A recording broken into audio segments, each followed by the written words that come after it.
So I'd like to just spend a few minutes reflecting on, reflecting with you on the Passion.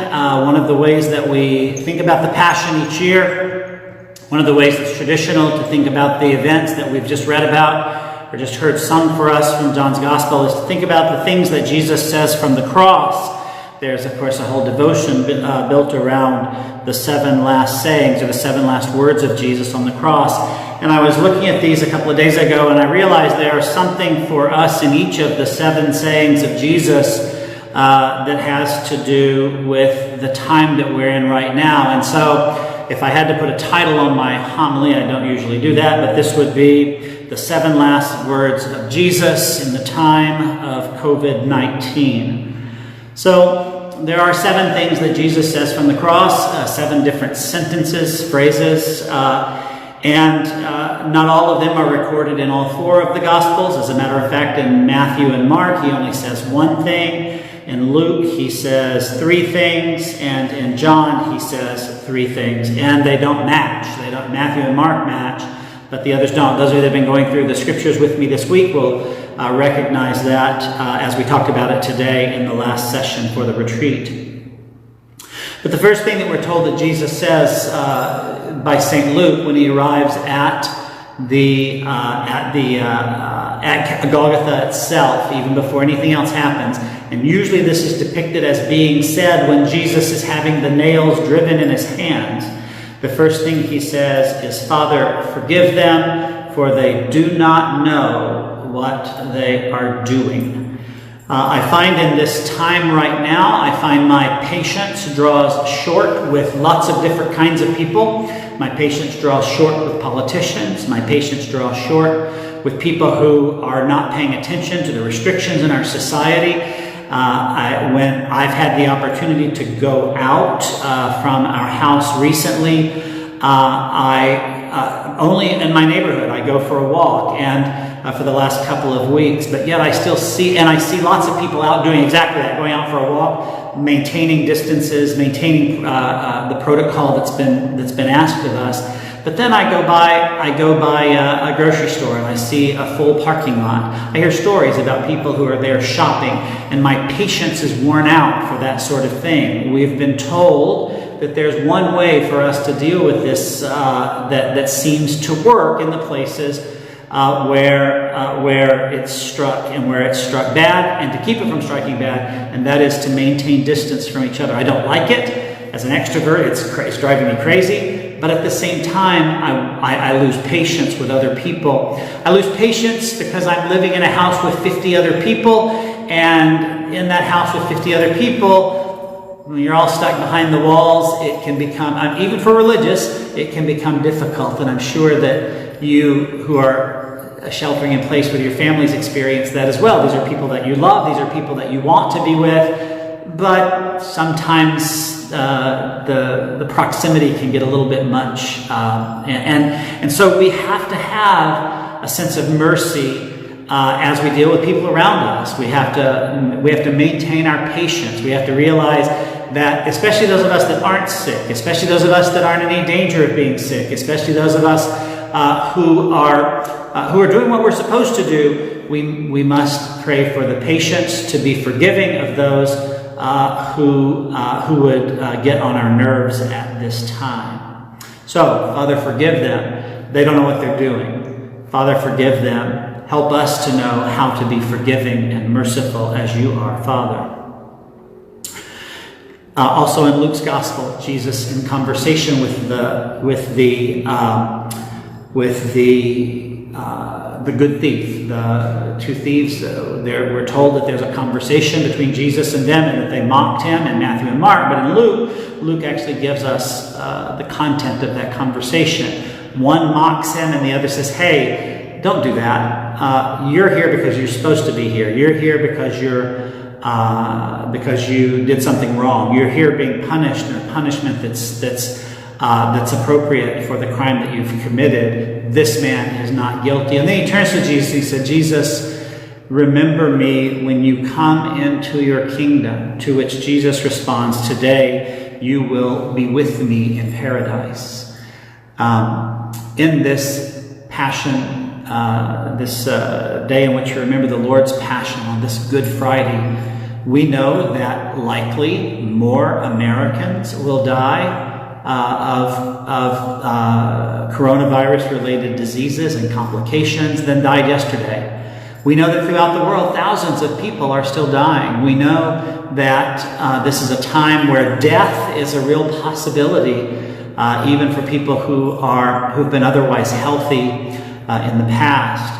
And so the comfort of knowing that Jesus invites us to paradise, that he goes away to prepare a place for us and wishes to draw us to himself, that should give us some comfort in this time, that the life that we live now, while it is a gift of God, and while we enjoy that life and we want to live that life to the fullest, that there is a life that comes next. And so we take comfort for those who have died, and we seek as we can to comfort those who are terminally ill and who are sick, that they too might be assured of the paradise that waits them because of their suffering with Jesus.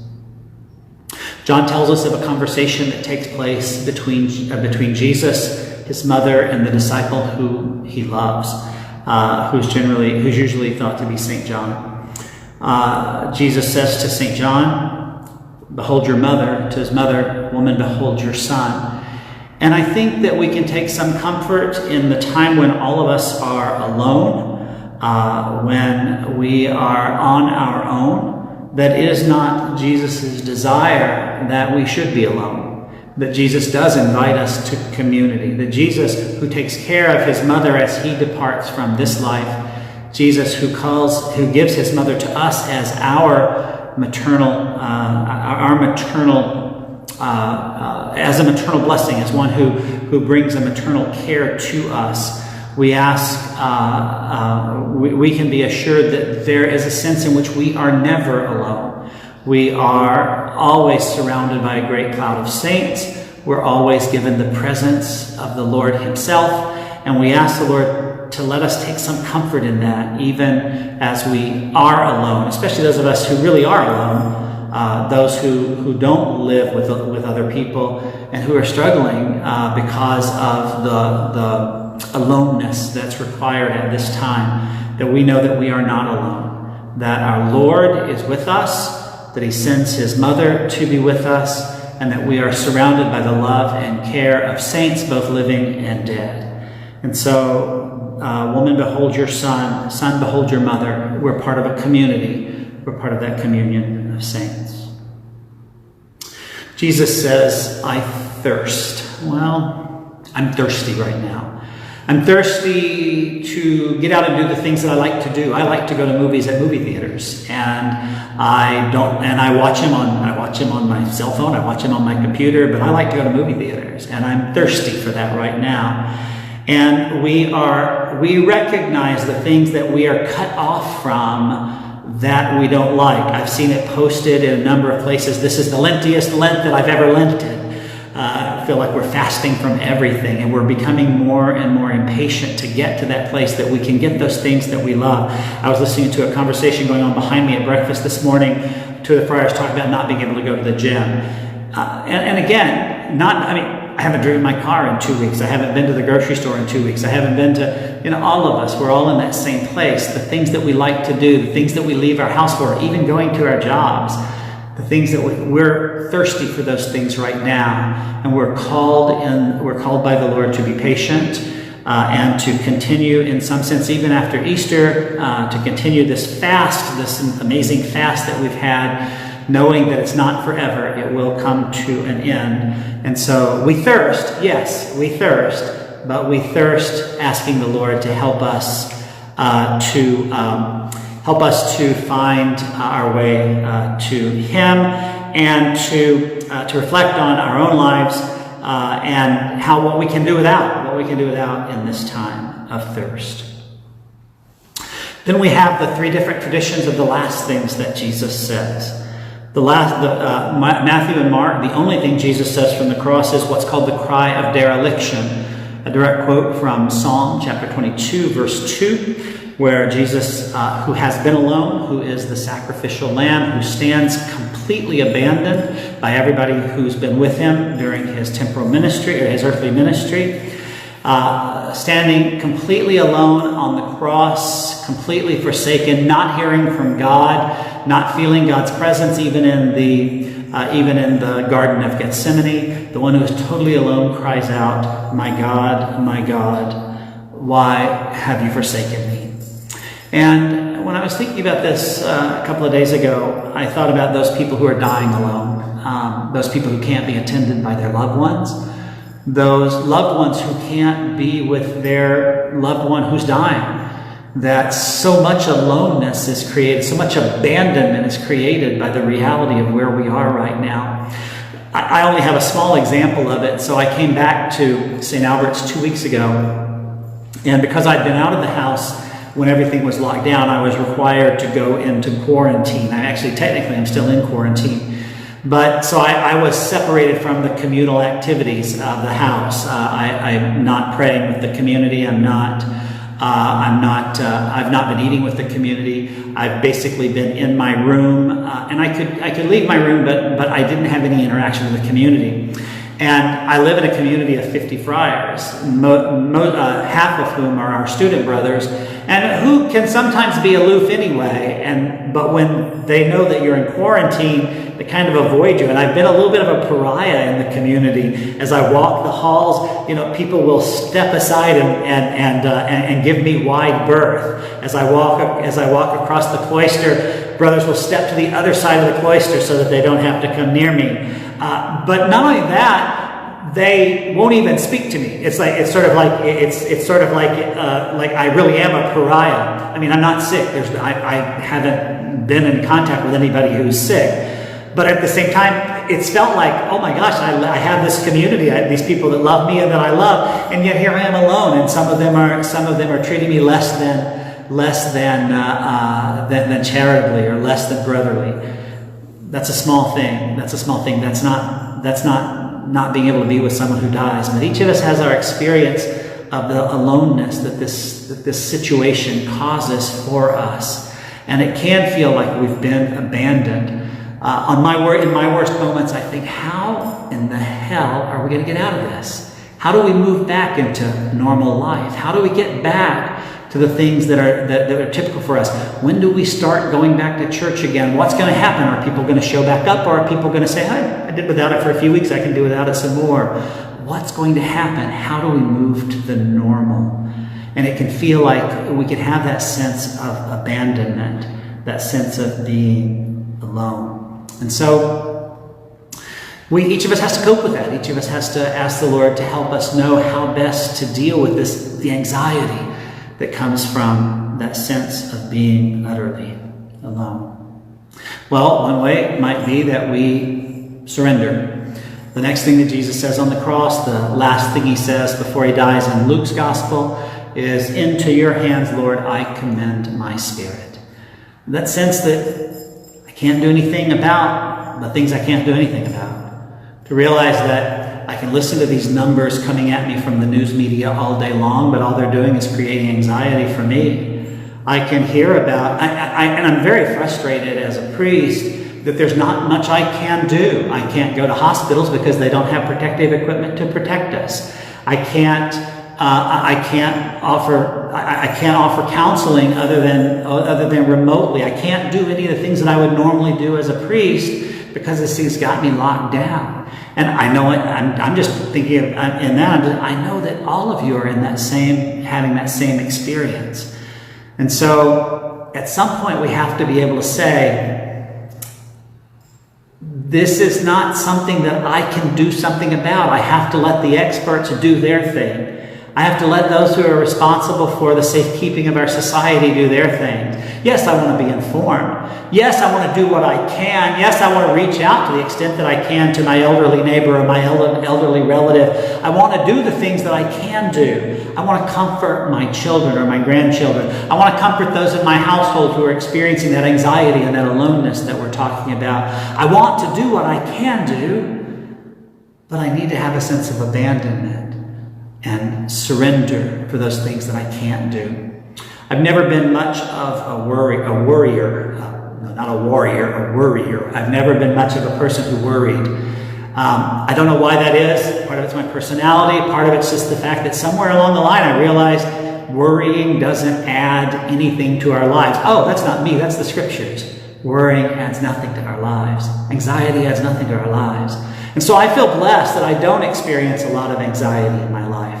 And so when I am experiencing anxiety, I know it's time to turn off the news. I know it's time to turn off the television. I know it's time to take it to prayer. I know it's time to give myself to the Father.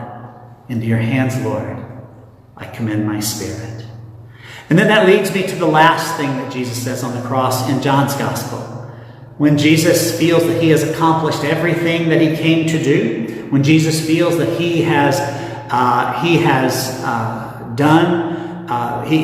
experienced, he's kept those that the Father gave to him, he's taught them, he's led people to believe, he's given people all the choices and let them make their own choices about believing or not believing. And finally, when it's all done, and he's finally given his mother to his disciple and his disciple to his mother, he says, "It is finished." Oh, how I cannot wait to hear that from the president. I can't wait to hear that from the civil authority, the civic authorities and state authorities. How I can't wait to hear that from the medical experts, that this is all over, that it is finished. But when we reflect on Jesus' "it is finished," that is not abandonment.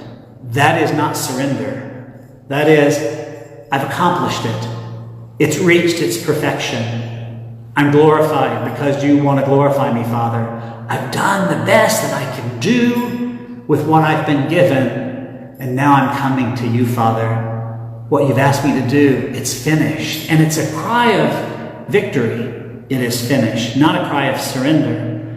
And so, when we get to the point that what we're experiencing right now, the separation, the shelter at home, the disease itself, we get to the point that we've got it under control and we say it is finished, we need to ask ourselves, what have we done? What have we done with this gift of time? What have we done with this mirror that our society has held up to us? I haven't spent $1 in weeks. Just have no money to spend. I profess a vow of poverty. I'm not supposed to have a lot of money anyway, but I spend money. I haven't had to spend any money. I haven't bought frivolous things. I haven't gotten that quarter pounder. I haven't done. What have I done with my time? Have I taken the time and used it to be a better person, to be a better Christian, to be a better priest, to be a better brother, to be a better son, to really live into Christ's passion, knowing that it's not about the tomb that I'm in right now, but it's about the resurrection that comes at the end. What have I done with this time? Have I rested? Have I allowed myself to not be so busy? I'm a very busy person. I like being busy about many things. But have I allowed myself to read? Have allowed myself to spend time in thought, in reflection, in prayer. Sometime soon, hopefully, we're going to hear "it is finished." And when we hear "it is finished," each of us needs to look at what we've done with this time. What victory are we declaring? What a triumph has been ours because we didn't have all of the details of our daily lives. I saw a meme on the internet at some point in the last week or so that said, I can no longer get away with the lie that I'm going to clean out the garage when I have more time, because I've got nothing but time right now and the garage is not getting cleaned out. So what are you doing with the time? How are you using this to do the things that you never have time to do? Are you using it to be a better person? Are you using it to be a better Christian? Are you using it to be closer to the Father? It is finished. It's a cry of victory. When it's finished, will we look back and, like Jesus, be able to say, I've accomplished what God sent me to do? Have I done what I needed to do during this time? So there they are, the 7 last words of Jesus for COVID-19. 7 last words of Jesus for coronavirus. We ask the Lord to give us patience. We ask the Lord to help us to use this time of rest. And we ask the Lord to help us be better people. Amen.